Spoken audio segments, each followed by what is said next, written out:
ভবিতব্য সত্যি হলো। বিবিসির একটি সাংবাদিকের দল মাসিমপুর সামরিক হাসপাতালে আমার সাক্ষাৎকার গ্রহণ করে। জুলাই মাসের শেষার্ধের লাঠি টিলার যুদ্ধে আমি দ্বিতীয়বারের মতো আহত এই মর্টারের গোলা ও মেশিন গানের গুলিতে। চিকিৎসার জন্য আমাকে শিলচরের মাসিমপুর সিএমএইচে নিয়ে যাওয়া হয়। আহত অবস্থাতেও আমাকে হাসপাতাল কক্ষ থেকেই যুদ্ধ পরিচালনা করতে হয়। আমার ঘরটাতেই স্থাপন করি ছোটখাটো একটি ওপিএস রুম। এ ব্যাপারে আমাকে বিশেষভাবে সহযোগিতা করেন ব্রিগেডিয়ার ভটকে, কর্নেল বাগচি, মেজর দাশগুপ্ত ও ক্যাপ্টেন চ্যাটার্জি। আমি যখন আহত অবস্থায় হাসপাতালে, তখন বিবিসি লন্ডন থেকে সাংবাদিকদের একটি প্রতিনিধি দল এলেন আমাদের সিলেট সেক্টরে। তারা আমার সাথে আলাপ করতে চান। আমার আপত্তি নেই জেনে তারা এলেন আমার হাসপাতালের রুমে। ঘরে তখন আমি শয্যাশায়ী। পরিচয় পর্ব শেষে তাদের একজন চারদিকে চোখ ঘুরিয়ে বললেন, এ তো দেখছি একটা ছোটখাটো অফিস রুম। অসুস্থ অবস্থায় এই সমস্ত ম্যাপ, ওয়্যারলেস সেট প্রভৃতি নিয়ে আপনি কি করেন? আমি আহত হয়ে কিছুদিনের জন্য এখানে শয্যাশায়ী হয়ে আছি বলে যুদ্ধ তো বন্ধ হয়ে যায়নি। যুদ্ধ চলছে এবং চলবে। সেক্ষেত্রে সাধ্যমতো যতটুকু সম্ভব দায়িত্ব বিছানায় শুয়েও আমি পালন করে যাবার চেষ্টা করছি। প্রশ্ন করলেন আরেকজন, শুনেছি আপনি আরো দুজন অফিসারের সাথে পাকিস্তান থেকে সর্বপ্রথম পালিয়ে এসে যুদ্ধে যোগদান করেছেন। আপনার আপন পরিজনদের সবাই তো বাংলাদেশে রয়েছেন। তাদের উপর পাক বাহিনীর তরফ থেকে প্রতিশোধ নেবার চেষ্টা হতে পারে। এ ব্যাপারে আপনার বক্তব্য কি?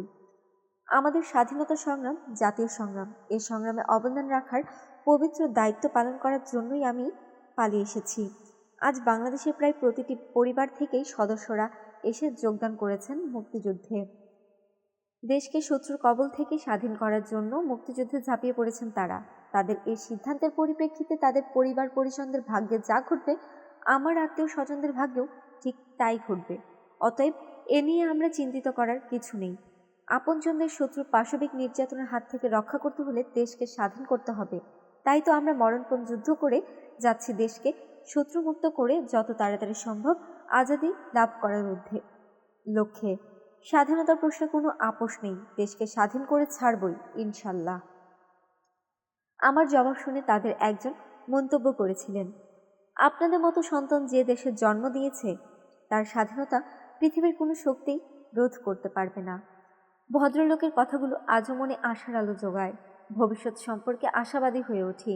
12 কোটি জাগ্রত বাংলাদেশি দাসত্বের সব শৃঙ্খল ভেঙে চূর্ণ বিচূর্ণ করে দেবে নিশ্চয়ই।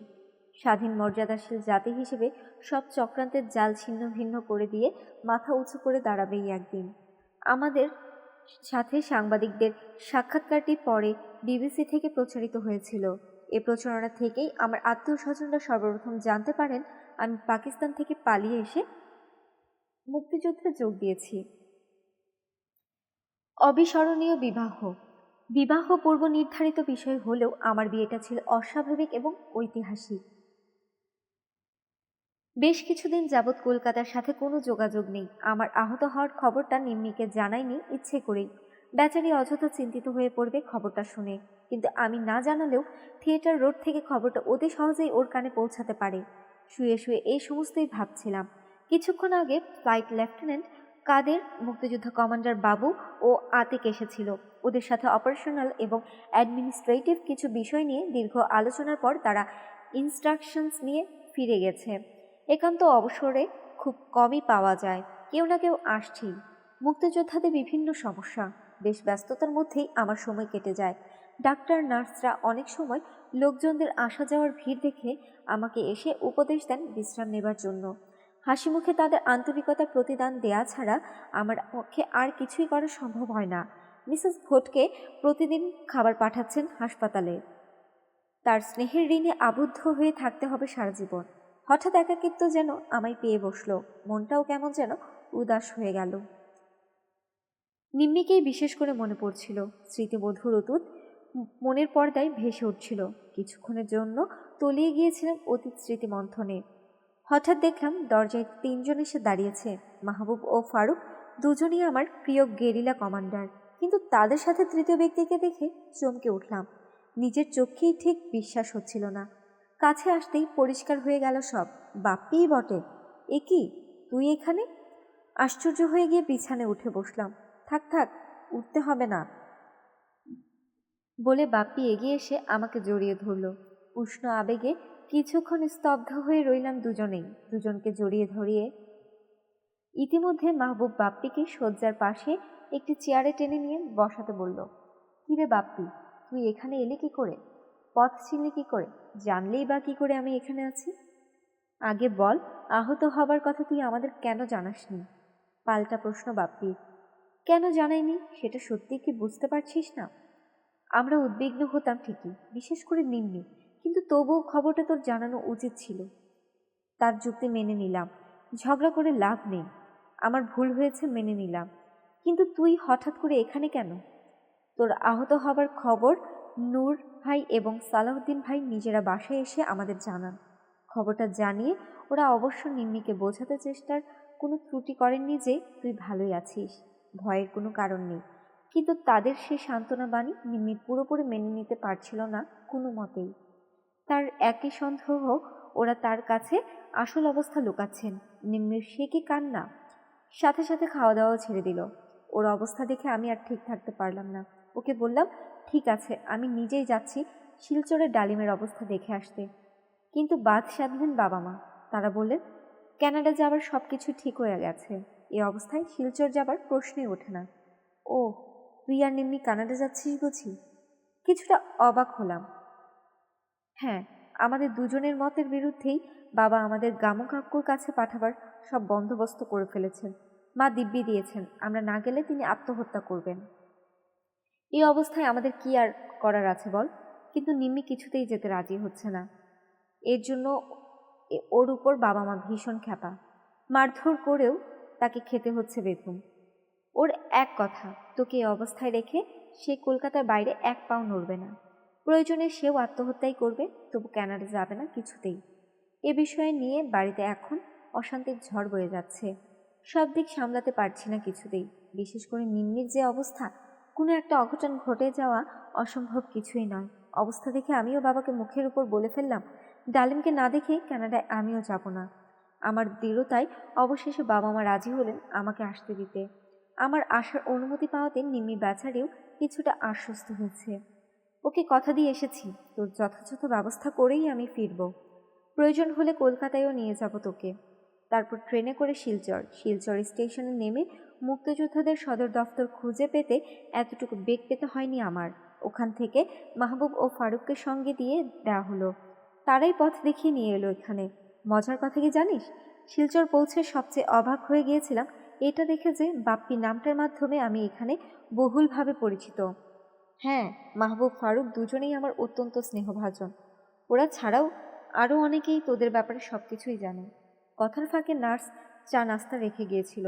বাপ্পিকে বললাম, আমার বাদিকের এত বড় ব্যান্ডেজ দেখে ঘাবড়াস নেই, ব্যান্ডেজের তুলনায় ক্ষত অনেক ছোট। কাঁধে মাত্র 3টি এলএমজি বুলেট আর তালুতে মর্টার শেলের স্প্রিংটার লেগেছে, এই যা। ডাক্তাররা বলেছেন নন স্টপ ব্লিডিংয়ের মধ্যেও 90 মাইল গাড়িতে করে হাসপাতালে জীবিত অবস্থায় যখন পৌঁছাতে পেরেছে, তখন এ যাত্রায় মরার ফাড়া কেটে গেছে। এখন তো বহাল তবিয়তেই রয়েছি, দেখতে পাচ্ছিস না কেমন অফিস রুম সাজিয়ে বসেছি। কোনো অসুবিধা নেই। বাপ্পির ছলছল চোখ দেখে অনেকটা বাধ্য হয়ে ওকে আশ্বস্ত করার জন্য কথাগুলো বলতে হলো আমার কথায় বাপ্পির উদ্বিগ্নতা কতটুকু এলো ঠিক বুঝতে পারলাম না। অল্পক্ষণ সে আমার দিকে তাকিয়ে থেকে বলে উঠল, এখানে হাসপাতালে তোর পড়ে থাকা চলবে না, উপযুক্ত চিকিৎসার জন্য তোকে কলকাতায় নিয়ে যাওয়া প্রয়োজন। ঠিক বলেছেন বাপ্পি ভাই, ডাক্তাররাও তাই বলেছেন। কলকাতায় গিয়ে স্পেশালিস্টের আন্ডারে চিকিৎসা করানো উচিত বলে তারাও মনে করছেন। কিন্তু হক ভাই কিছুতেই সেক্টর ছেড়ে যেতে রাজি নন। তিনি চলে গেলে আমাদের এখানে অনেক অসুবিধা হবে এটা ঠিক, কিন্তু কলকাতায় গিয়ে উপযুক্ত চিকিৎসা করিয়ে সম্পূর্ণ সুস্থ হয়ে তিনি আবার আমাদের মাঝে ফিরে আসলে সেটাই আমরা সবাই চাই। তিনি সম্পূর্ণ সুস্থ হয়ে ফিরে এলে তার সাময়িক অনুপস্থিতির ঘাটতি অনায়াসে পুষিয়ে নিতে পারবো সুদে আসলে। মাহবুব বাপ্পির কথায় সায় দিয়ে বলে উঠল, হক ভাইকে যে করেই হোক আপনাকে কলকাতা নিয়ে যেতেই হবে। এখানে উপযুক্ত চিকিৎসার অভাবে তার অবস্থার চরম অবনতিও ঘটতে পারে। এর জন্য কিছু সময়ের জন্য তাকে কলকাতায় অবশ্যই যেতে হবে। ফারুকও তার যুক্তিতে সমর্থন জানিয়ে বলল, বাপ্পির জেদ ও সেক্টরে মুক্তিযোদ্ধাদের যুক্তির কাছে আমার কোনো কথাই টিকল না। সবার কাছে বিদায় নিয়ে কয়েকদিনের মধ্যেই বাপ্পি আমাকে নিয়ে কলকাতার উদ্দেশ্যে রওনা হলো।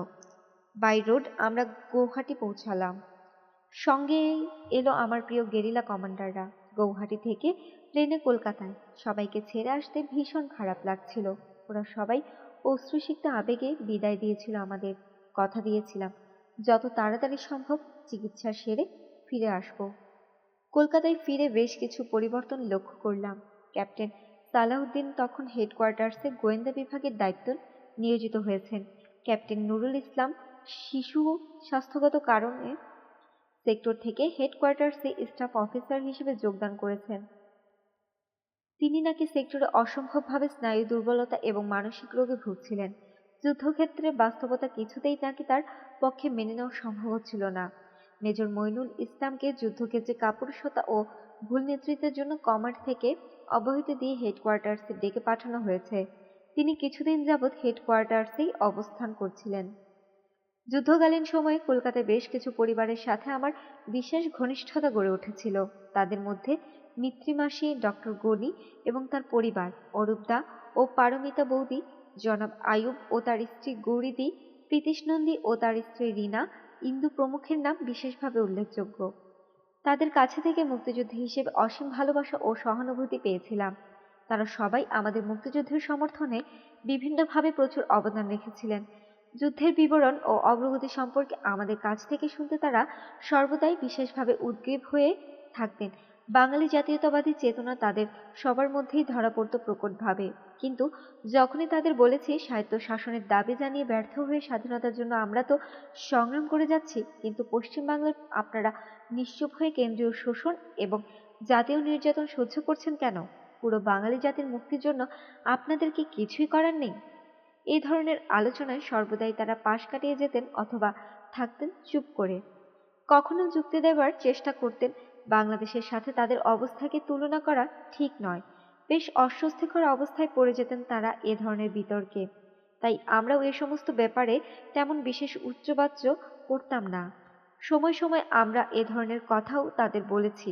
বাংলাদেশের সংগ্রামের ছত্রছায়ায় কংগ্রেসের সরকার সিআরপি এবং বিএসএফ বাহিনীর মাধ্যমে অসংখ্য প্রগতিশীল রাজনৈতিক কর্মী, ছাত্র, যুবক মেরে চলেছে পশ্চিমবঙ্গ এবং বিহার অঞ্চলে। এ ধরনের বক্তব্যকে অস্বীকার করতে পারতেন না তারা। কিন্তু সব সত্যকেই কেমন জানি নেতিবাচক মেনে নিয়ে চুপ করে থাকতেন। তাদের এই চুপ করে থাকার রহস্য আজও মাঝে মধ্যে আমাকে ভাবিয়ে তোলে। থিয়েটার রোডেই আমার থাকার ব্যবস্থা হলো। তখনকার দিনে প্রখ্যাত বোন স্পেশালিস্ট ডক্টর মুরালী মুখার্জির সাথে আমার চিকিৎসার ব্যাপারে পারমিতা বৌদি ইতোমধ্যেই আলাপ করেছেন।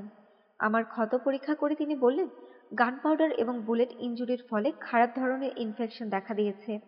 ইনফেকশনটাকে নিয়ন্ত্রণে আনতে না পারলে গ্যাংগ্রিনের টার্ন নিতে পারে। প্রথমে চেষ্টা করতে হবে ইনফেকশন বন্ধ করার। ঘাবড়ে গেলাম, কিন্তু কিছুই করার নেই, বাস্তবতাকে মেনে নিতেই হবে। তিনি ওষুধ ইনজেকশন লিখে দিলেন 1 সপ্তাহের জন্য। বৌদি আমাকে মনোবল জোগানোর জন্য বললেন, কোনো চিন্তা করবে না, সব ঠিক হয়ে যাবে। বেশিরভাগ সময় আমাকে শুয়েই থাকতে হতো। বাপ্পির সাথে নিম্মি এসে আমাকে দেখে গেছে। রোজ তার পক্ষে আসা সম্ভব নয়। সুযোগ মতো ও টেলিফোন আমাকে করে। বাপ্পির মাধ্যমে ভালো মন্দ খাবার পাঠায় প্রায়। একদিন বাপ্পি এলো, ভীষণ গম্ভীর ভাব। বুঝলাম বাসায় কিছু একটা ঘটেছে। ঠিক তাই, ক্যানাডা যাওয়া নিয়ে ঝড় বয়ে গেছে বাসায়। কথা কাটাকাটি, তারপর বেধম প্রহার। বাপ্পি বলল বাসার অবস্থা সঙ্গীন হয়ে উঠেছে, তার একটা আশু সমাধান প্রয়োজন। তা না হলে যে কোনো অঘটন ঘটিয়ে বসতে পারে নিম্নি। তার মতো কোমল প্রকৃতির মেয়েও ভীষণ কঠিন হয়ে পড়েছে। ওকে কিছুতেই ক্যানাডায় পাঠাতে পারবে না বাবা মা। মানসিক চাপে ক্রমান্বয়ে শারীরিক অবনতিও ঘটেছে। রীতিমতো অসুস্থ হয়ে পড়েছে সে। এই অবস্থায় সব চাপ সহ্য করা কতদিন সম্ভব হবে তার পক্ষে? সব শুনে ভীষণ চিন্তায় পড়লাম। কি করে এর সমস্যার সমাধান সম্ভব কিছুই ভেবে পাচ্ছিলাম না। নূর এবং সালাউদ্দিনের সাথে পরামর্শ করা যেতে পারে। ব্যাপারটা নিয়ে আলোচনা করলাম ওদের সাথে। তারা বলল, সব দিক রক্ষা করার জন্য আমাদের বিয়ে হয়ে যাওয়া দরকার। একমাত্র বিয়ে হলেই নিম্মির ক্যানাডা যাওয়া বন্ধ হতে পারে। একমাত্র তখনই ওর পক্ষে আমাকে সার্বক্ষণিক সঙ্গ দেওয়া সম্ভব। কিন্তু এ অবস্থায় বিয়ের জন্য তার বাবা মা রাজি হবেন কি? নূর ও সালাউদ্দিন একদিন আমার তরফ থেকে প্রস্তাব নিয়ে গেল নিম্মিদের বাসায়। প্রস্তাবে ওর বাবা মা কি রাজি হলেন না? ওদের যুক্তি, যেখানে সবকিছুই আজ অনিশ্চিত সেখানে কি করে তারা মেয়ের বিয়ের ব্যাপারে রাজি হন? হতাশ হয়ে ফিরে এলো নূর এবং সালাউদ্দিন। ওদের কোনো যুক্তিই তারা গ্রহণ করলেন না। অবস্থায় আরো অবনতি ঘটাতে থাকে তাদের প্রস্তাব প্রত্যাখ্যিত হবার পর। নিম্মি আমাকে পরিষ্কার লিখে জানালো, যেভাবেই হোক না কেন তাকে এ অবস্থা থেকে উদ্ধার করতেই হবে, তা না হলে সে আত্মহত্যা করবে। কিন্তু তবু কানাডায় আমাকে এ অবস্থায় ফেলে রেখে সে কিছুতেই যাবে না। কি অসম্ভব দৃঢ়তা! দুশ্চিন্তায় অধীর হয়ে অনেক ভেবেচিন্তে স্থির করলাম বিয়েই করব। নূর, সালাউদ্দিন ওরাও আমার সিদ্ধান্তে একমত হলো। এ ব্যাপারে গৌরীদি, গনি, নানা, মিসেস জামানের সাথে আলাপ করে তাদের পরামর্শ চাইলাম। তারাও অভিমত প্রকাশ করলেন বিয়েই একমাত্র পথ। নিম্মিকে পত্র মারফত জানিয়ে দিলাম আমরা কিছু একটা করছি, কিন্তু তাকে সুস্থ এবং স্থির থাকতে হবে। বিয়ে তো হবে, কিন্তু নিম্মিকে কি করে ৩ নং সোহরাওয়ার্দী এভিনিউ থেকে বের করে আনা যায়? বাড়িটা তখন একটি বিশেষ নিরাপত্তাধীন দুর্গই বটে। সমস্ত ভিআইপি, ভিভিআইপিরা বাস করছেন সেখানে। তাদের নিরাপত্তার জন্য প্রায় ৩০-৪০ জন পুলিশ সার্বক্ষণিকভাবে পাহারায় মোতায়েন রয়েছে। তার উপর নিম্মির উপর রয়েছে কড়া নজর। বাড়ির বাইরে যাওয়া ওর জন্য নিষিদ্ধ। সর্বোপরি সে শারীরিকভাবে ভীষণ দুর্বল হয়ে পড়েছে। সবাই মিলে তাকে বের করে আনার একটা পরিকল্পনা আঁটা হলো। মিসেস জামান, নায়লা, লুবানা ও গৌরীদি যাবেন নিম্মিদের বাসায়। নায়লা, লুবনা নিম্মির বন্ধু বিধায় মিসেস জামানের সাথেও নিম্মিদের পূর্ব পরিচিতি আছে।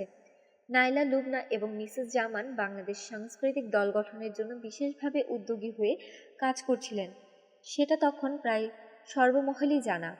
নিম্মি খ্যাতিমান ক্লাসিক্যাল নৃত্যশিল্পী, তাই সেও যেতে দলে যোগদান করে সেই অনুরোধ জানাবার উছিলায় যাবেন তারা।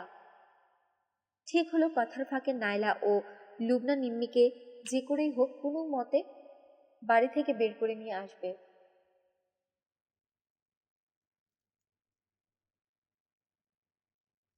বাইরে নূরেরা গাড়ি নিয়ে অপেক্ষায় থাকবে। এরপর গাড়ি করে সোজা মৈত্রী মাসির বাড়ি। বিয়ে সেখানেই হবে। গনি নানা বিয়ের কাজী, রেজিস্ট্রার এসব কিছুর দায়িত্ব নেবেন। সালাউদ্দিনকে আনুষঙ্গিক অন্য সব ব্যবস্থার ভার দেওয়া হলো। পরিকল্পনার ব্যাপারে অবগত থাকলেন থিয়েটার রোড হেডকোয়ার্টার্সের group captain Khandakar, captain Chowdhury. এছাড়া অন্য কাউকে কিছু বলা হলো না। বিয়ের দিন ধার্য হলো ১৬ই আগস্ট সকাল ১০টার দিকে।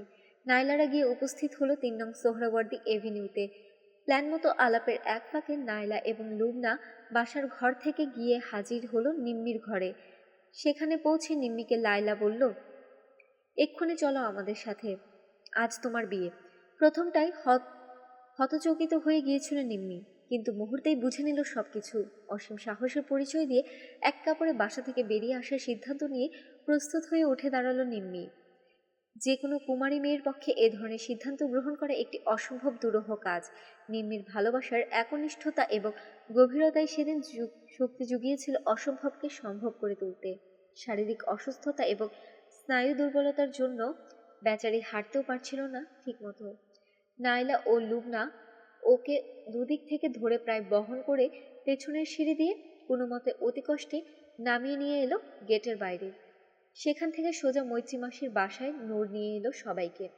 ওখানে আমরা অপেক্ষা করছিলাম। সব বন্দোবস্ত প্ল্যান মতো ইতিমধ্যে করা হয়েছে। সালাউদ্দিন নিম্মির জন্য ২০-২৫ টাকা দামের দুটো শাড়ি এবং আমার জন্য ১০ টাকা দামের একটি পাঞ্জাবি কিনে নিয়ে এসেছে। সেগুলো পরেই আমাদের বিয়ে হলো। সালাউদ্দিন হলো নিম্মির উকিল বা সাক্ষী হয়ে রইলেন গনি নানা, গৌরীদি, নূর এবং মিসেস জামান। বিয়ের পর উপস্থিত মুরব্বীরা এবং মৈত্রী মাসি আমাদের আশীর্বাদ করলেন। বিয়ের দলিল রেজিস্ট্রি করতে ২-৩ দিন সময় লাগবে। এ সময়টা লুকিয়ে থাকতে হবে আমাদের, কারণ নিম্মির বাড়ি ছেড়ে বেরিয়ে এসে বিয়ে করার পরিপ্রেক্ষিতে যে অবস্থার সৃষ্টি হতে পারে তার মোকাবেলা করার জন্য বিয়ের দলিলটা অপরিহার্য। গৌরীদি ঠিক করে ফেলেন তার পরিচিত এক ধনী ব্যবসায়ীর পার্ক স্ট্রিটের একটি গেস্ট হাউস, ছোট্ট কিন্তু সাজানো গেস্ট হাউস। সেখানেই হবে আমাদের বাসর এবং মধুচন্দ্রিমা। আমাদের গোপন আস্তানার খবর বিয়েতে প্রত্যক্ষভাবে জড়িত ব্যক্তিবর্গ ছাড়া আর কাউকে জানানো হবে না। সেদিন সন্ধ্যায় আমাদের চলে যেতে হলো গেস্ট হাউসে। নায়লা, গৌরীদিন, নূর এবং সালাউদ্দিন আমাদের পৌঁছে দিল। রজনীগন্ধা ও বেলি ফুল দিয়ে নায়লা লুবনারার সুন্দর করে রুচিসম্মতভাবে সাজিয়ে দিয়েছিল আমাদের বাসর ঘর। ওরা চলে যাবার পর হঠাৎ করে আমরা দুজন ভীষণ একলা হয়ে গেলাম। সারাদিনের ঘটনাবলী এত দ্রুত ঘটেছে যার ফলে চিন্তা ভাবনার কোনো অবকাশই আমরা পাইনি এতক্ষণ। একটা ঘরের মাঝেই কেটে গেছে পুরো দিনটা। ফ্ল্যাটের নির্জন পরিবেশে ঘটে যাওয়া ঘটনা প্রবাহের গুরুত্ব উপলব্ধি করে কেঁদে উঠল নিম্মি। অতি স্বাভাবিক কারণেই ভেঙে পড়ল সে। আমি তাকে সান্ত্বনা দিয়ে বললাম, সব ঠিক হয়ে যাবে, কিন্তু ধৈর্য ধরতে হবে। সময় সব সমস্যার সমাধান করে দেবে ইনশাল্লাহ। বেচারি ভীষণভাবে কাঁদতে কাঁদতে ক্লান্ত হয়ে ঘুমিয়ে পড়েছিল। অতীত ও ভবিষ্যৎ নিয়ে ভাবতে ভাবতে আমিও ঘুমিয়ে পড়েছিলাম এক সময়। পরদিন সকালেই নূর এসে জানালো আমাদের বিয়ের ব্যাপারটা অনেক দূর গড়িয়ে গেছে। নিম্মির বাবা অস্থায়ী সরকারের প্রধানমন্ত্রীর কাছে নালিশ করেছেন আমি তার মেয়েকে জোর করে অপহরণ করে নিয়ে গেছি বাসা থেকে। প্রধানমন্ত্রী গোয়েন্দা বিভাগের দায়িত্বে নিয়োজিত সালাউদ্দিনকে ডেকে হুকুম দিয়েছেন যে করেই হোক আমার এবং নিম্মির খোঁজ তাকে বের করতেই হবে। কোথায় আছি আমরা? প্রয়োজনে অপহরণকারী আর্মি অফিসারের কাছ থেকে নিম্মিকে উদ্ধার করার জন্য ভারতীয় পুলিশ এবং গোয়েন্দা বিভাগের সহায়তাও গ্রহণ করার নির্দেশ দিয়েছেন প্রধানমন্ত্রী।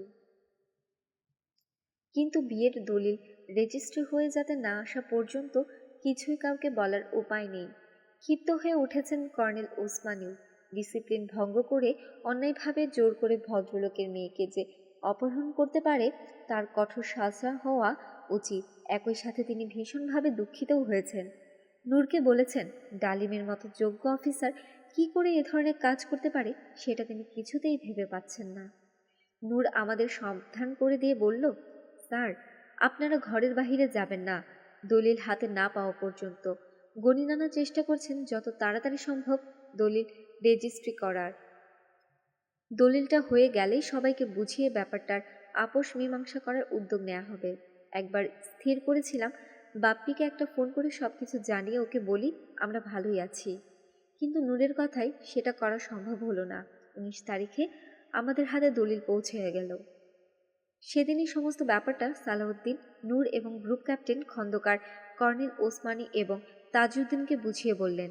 সমস্ত কিছু বিস্তারিত জানবার পর জনাব তাজউদ্দিনকে সবাই অনুরোধ জানালেন ব্যাপারটার একটি মীমাংসা করে দেবার জন্য। জনাব তাজউদ্দিন সেদিনই নিম্মির বাবাকে এবং আমাদের ডেকে পাঠালেন থিয়েটার রোডে। নিম্মির বাবার পৌঁছার আগেই আমরা পৌঁছে গিয়েছিলাম। জনাব ওসমানী এবং জনাব তাজউদ্দিনকে সালাম করলাম দুজনে। তারা আশীর্বাদ করলেন। জনাব তাজউদ্দিন বললেন, যা হবার তা হয়ে গেছে। জনাব চৌধুরীকে তিনি ডেকে পাঠিয়েছেন। তিনি এলে তার কাছে মাফ চাইতে হবে আমাদের দুজনকেই। এতেই কাজ হবে, কারণ জনাব চৌধুরী শক্ত অফিসার হলেও মনটা তার শিশুর মতোই সরল এবং কোমল। অল্পক্ষণ পর জনাব চৌধুরী ও বাপ্পি এসে পৌঁছালো। নূর তাদের অভ্যর্থনা করে প্রধানমন্ত্রীর কাছে নিয়ে এলো। সেখানে কর্নেল ওসমানী উপস্থিত ছিলেন। আমাদেরকেও হাজির করানো হলো আসামির মতো। ঘরে ঢুকতেই জনাব তাজউদ্দিন গর্জে উঠলেন, কি করেছো তোমরা? এত বড় দুঃসাহস হলো কি করে? আমি মর্মাহত হয়েছি তোমাদের ছেলে মানুষই কার্যকলাপে। বিয়ে শাদী বাচ্চাদের পুতুল খেলা নয়। মুরব্বীদের আশীর্বাদ ছাড়া কেউ কোনোদিন সুখী হতে পারে না। জলদি তোমরা বাবার কাছে মাফ চাও। এরপর নিম্মির বাবাকে উদ্দেশ্য করে তিনি বললেন, চৌধুরী সাহেব, ওরা আপনারই সন্তান, ভুল করে ফেলেছে না বুঝে। ওদের আপনি ক্ষমা করে আশীর্বাদ করুন। প্রধানমন্ত্রীর কথা শেষ হতেই আমরা বাবার পায়ে হুমড়ি খেয়ে পড়লাম। নিম্মির কান্নায় ভেঙে পড়ল।